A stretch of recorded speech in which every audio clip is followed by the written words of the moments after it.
Good morning students and welcome back to our economics learning classes. Today we will discuss the topic functions of demand or we can say that factors affecting the demand. कौन कौन से ऐसे factors होते हैं जो demand को क्या करते हैं, इफेक्ट करते हैं, यानी कि कौन कौन से ऐसे पॉइंट्स हैं जिससे कभी तो डिमांड बढ़ जाती है और कभी डिमांड क्या हो जाती है, कम हो जाती है। तो देखो हमने ये क्या करे है, ये जो फैक्टर्स है हमने टू पार्ट्स में क्या कर दिए, डिवाइड कर दिया है। One is individual demand function and second one is market demand function.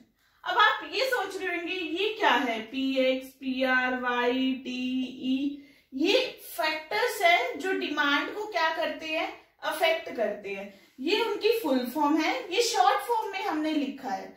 तो देखो पहला पॉइंट आता है हमारा इंडिविजुअल डिमांड फंक्शन में प्राइस ऑफ एक्स कमोडिटी, ठीक है, यानी कि एक्स गुड का प्राइस ऑफ एक्स कमोडिटी को ओन प्राइस ऑफ कमोडिटी भी हम बोलते हैं।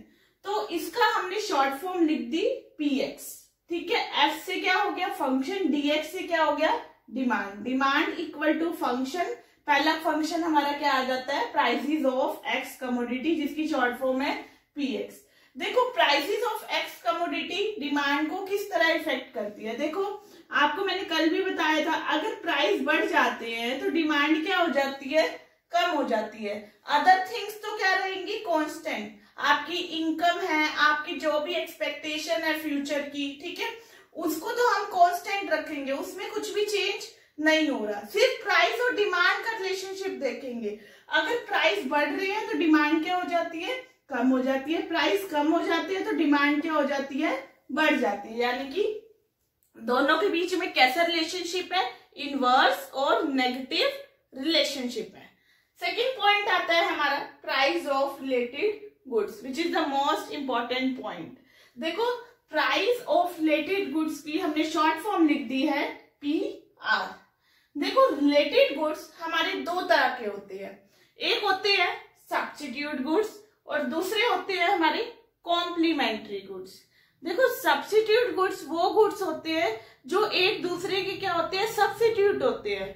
फॉर एग्जाम्पल लेकर चलते हैं हम टी एंड कॉफी, ये क्या है substitute goods. Coke and Pepsi, ठीक है, एक दूसरे के क्या है, ये सब्स्टिट्यूट है, तो वो कौन से गुड्स होते हैं, सब्स्टिट्यूट गुड्स। देखो इन दोनों के बीच में कैसा रिलेशनशिप होता है, टी और कॉफी के बीच में। अगर टी का प्राइस क्या हो जाता है, बढ़ जाता है, टी का प्राइस क्या हो गया, बढ़ जाएगा, तो कॉफी की डिमांड क्या हो जाएगी, बढ़ जाएगी या कम हो जाएगी, बढ़ जाएगी। क्यों, देखो अब टी का प्राइस बढ़ गया तो जितने भी पीपल हैं वो टी को ना प्रेफर करके अब किसको प्रेफर करेंगे, ज्यादा से ज्यादा कॉफी को प्रेफर करेंगे, तो कॉफी की डिमांड क्या हो जाएगी, बढ़ जाएगी। इसी तरह अगर कोक का प्राइस बढ़ जाता है तो पेप्सी की डिमांड क्या हो जाएगी, बढ़ जाएगी, क्योंकि कोक तो अब कम परचेज करेंगे, उसकी जगह हम क्या खरीद लेंगे, पेप्सी ज्यादा से ज्यादा डिमांड करेंगे। यानी कि सब्स्टिट्यूट गुड्स वो गुड होते हैं जब एक गुड का क्या हो जाता है, प्राइस बढ़ जाता है, तो दूसरे गुड की डिमांड क्या हो जाती है, बढ़ जाती है। Increase in the price of one good causes increase in the price of another good. Second one आता है हमारा कॉम्प्लीमेंट्री गुड्स। देखो कॉम्प्लीमेंट्री गुड्स कौन से गुड्स होते हैं, जो एक दूसरे के क्या होते हैं, कॉम्प्लीमेंट होते हैं, ठीक है, यानी कि या फिर हम बोल सकते हैं जो डिमांडेड टुगेदर किए जाते हैं, ठीक है। यानी कि फॉर एग्जांपल ले सकते हैं कार एंड पेट्रोल, यानी कि कार, देखो कार तो तभी चलेगी ना जब उसमें पेट्रोल डालोगे या फिर डीजल डालेगा, बिना पेट्रोल डीजल के कार नहीं चल सकती, ठीक है। तो वो हमारे कौन से गुड्स होते हैं, कॉम्प्लीमेंट्री गुड्स। देखो अगर क्या होता है, कार का प्राइस बढ़ जाता है, कार का प्राइस क्या हो गया, बढ़ गया, तो इकोनॉमी में कार की डिमांड क्या हो जाएगी, कम हो जाएगी, ठीक है। कार का प्राइस बढ़ा है तो कार की डिमांड कम हुई है, लोग अब कार कम खरीद रहे हैं, ठीक है, जिसकी वजह से पेट्रोल की डिमांड भी क्या हो जाएगी, कम हो जाएगी, ठीक है। यानी कि एक गुड के प्राइस बढ़ने से दूसरे गुड की डिमांड क्या हो गई है, कम हो गई है, देखो अगर कार ही नहीं खरीदेंगे तो उसमें पेट्रोल भी क्या डलवाएंगे, ठीक है। कार ही नहीं है जब पेट्रोल की क्या जरूरत है, तो कार के प्राइस बढ़े, पेट्रोल की डिमांड क्या हो गई, कम हो गई। Increase in the price of one good causes decrease in the price of another good, that is called complementary goods. अब देखो थर्ड वन आता है हमारा इनकम ऑफ द कंज्यूमर। देखो जो इकोनॉमिक्स में इनकम है वो हम वाई से रिप्रेजेंट करते हैं, ये बात याद रखना। हर बार आपके हर एक चैप्टर में इनकम वर्ड तो आ ही जाता है, तो उसको हम आई नहीं लिखेंगे, उसको हम किससे डिनोट करेंगे, वाई से डिनोट करते हैं। अब देखो इनकम भी क्या करती है, अफेक्ट करती है डिमांड को, ठीक है। अब वो डिपेंड करता है आप कौन से टाइप ऑफ गुड्स कंज्यूम कर रहे हो। देखो तीन तरह के गुड होते हैं, एक होते हैं नॉर्मल गुड, एक होते हैं इंफीरियर गुड, और एक है नेसेसिटीज ऑफ लाइफ। देखो नॉर्मल गुड यानी कि अच्छी क्वालिटी के गुड्स हैं, ठीक है। अगर आपकी इनकम बढ़ जाती है, इनकम क्या हो गई है, बढ़ गई है, ठीक है। आप पहले 5,000 कमा रहे थे, अब आप 8-10 हजार कमा रहे हो, तो आप अच्छी क्वालिटी के गुड्स क्या करोगे, परचेज करोगे। तो नॉर्मल गुड्स की डिमांड क्या हो जाएगी, बढ़ जाएगी, ठीक है। ये कब हुआ, जब आपकी इनकम क्या हो गई, बढ़ गई। अगर आपकी इनकम कम हो जाती है तो नॉर्मल गुड्स की डिमांड क्या होगी, कम होगी, ठीक है। तो नॉर्मल गुड्स वो गुड्स होते हैं जिनका पॉजिटिव रिलेशनशिप होता है किसके बीच में, इनकम और डिमांड के बीच में, ठीक है। इंफीरियर गुड कौन से गुड होते हैं, इंफीरियर गुड वो गुड होते हैं लो क्वालिटी के गुड्स, ठीक है। अगर देखो आपकी इनकम बढ़ गई, क्या आप इंफीरियर गुड परचेज करोगे, नहीं करोगे। आप क्यों करोगे, आप अच्छा खासा कमा रहे हो तो आप नॉर्मल गुड ही परचेज करोगे। तो इनकम बढ़ गई तो इंफीरियर गुड की डिमांड क्या हो जाएगी, कम हो जाएगी।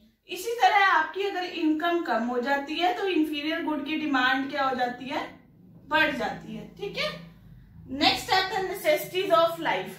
नेसेसिटीज ऑफ लाइफ के गुड कौन से हो गए, जैसे सॉल्ट हो गया, शुगर हो गया, जो हमें चाहिए ही चाहिए फॉर दी सर्वाइवल, ठीक है। तो नेसेसिटीज ऑफ लाइफ में क्या होता है, भले ही चाहे आपकी इनकम बढ़े चाहे आपकी इनकम कम रहे, लेकिन हमारी डिमांड में माइनर सा चेंज होगा, वैसे डिमांड हमारी क्या रहेगी, कांस्टेंट रहेगी। तो ये था हमारा नेसेसिटीज ऑफ लाइफ में। नेक्स्ट पढ़ते हैं हम taste and preference of the commodity, जिसको हमने टी से क्या करा है, रिप्रेजेंट करा है। टेस्ट एंड प्रेफरेंस में क्या आता है कि भी कंज्यूमर की क्या, अगर कोई वो प्रोडक्ट ले रहा है, क्या उसको वो प्रोडक्ट अच्छा लगा है, क्या उसको वो प्रोडक्ट अनफेवरेबल चेंजेस हो या अच्छा नहीं लगा है। अगर तो देखो आप कोई क्रीम ले रहे हो, ठीक है, तो आपके फेस पे ऐसा मतलब कि आप इम्पैक्ट पड़ा है, बहुत ज्यादा ग्लोइंग स्किन हो गया आपकी उस क्रीम से, तो आपका फेवरेबल चेंज हुआ है उस गुड को परचेज करने के बाद, तो आप उस गुड की डिमांड क्या करोगे, बार बार उस गुड की डिमांड ज्यादा कर दोगे, क्योंकि उस गुड को आप ज्यादा से ज्यादा क्या करोगे, खरीदोगे।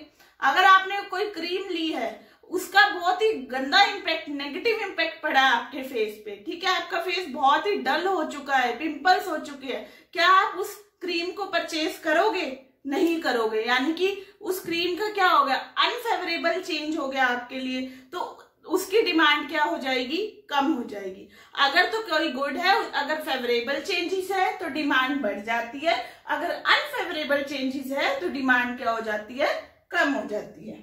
नेक्स्ट आता है हमारा एक्सपेक्टेशन, जो भी हमने किससे रिप्रेजेंट करा है, ई से क्या करा है, रिप्रेजेंट करा है। एक्सपेक्टेशन में क्या होता है, आप फ्यूचर में क्या एक्सपेक्ट करते हो, ठीक है, आप फ्यूचर में क्या एक्सपेक्ट करके चल रहे हो। अगर तो आप सोच रहे हो फ्यूचर में प्राइस बढ़ने वाले हैं, फ्यूचर में प्राइस क्या होने वाले हैं, बढ़ने वाले हैं, तो एट प्रेजेंट आप डिमांड क्या कर दोगे, बढ़ा दोगे।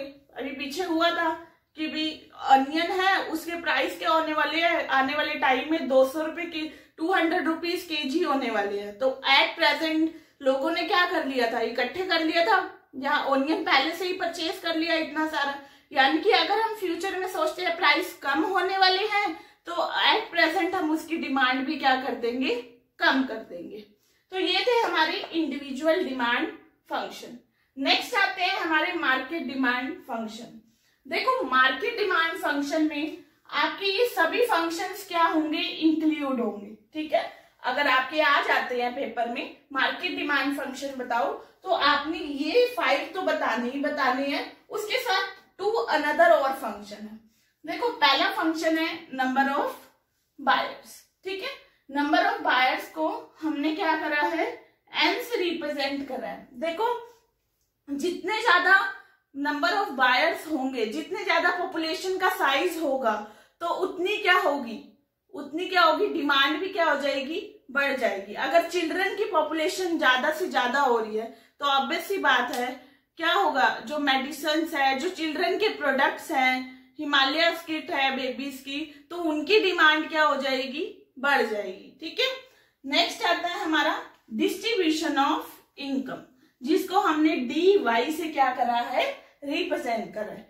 डिस्ट्रीब्यूशन ऑफ इनकम में क्या है, अगर देखो इनकम का क्या हो रहा है, अनइक्वल डिस्ट्रीब्यूशन हो रहा है। ठीक है, अनइक्वल डिस्ट्रीब्यूशन मतलब रिचर और ज्यादा रिच हो रहा है और पुअर और ज्यादा क्या हो रहा है, पुअर हो रहा है। ठीक है, अब रिचर और ज्यादा रिच हो रहा है तो इट मींस कौन से प्रोडक्ट ज्यादा से ज्यादा बन रहे हैं, रिचर सेक्शन के लिए कौन से प्रोडक्ट बनते हैं ज्यादा, लग्जरी गुड्स। ठीक है, तो अगर अनइक्वल डिस्ट्रीब्यूशन हो रहा है इनकम का, तो जो लग्जरी गुड्स है उनकी डिमांड क्या हो जाएगी, बढ़ जाएगी।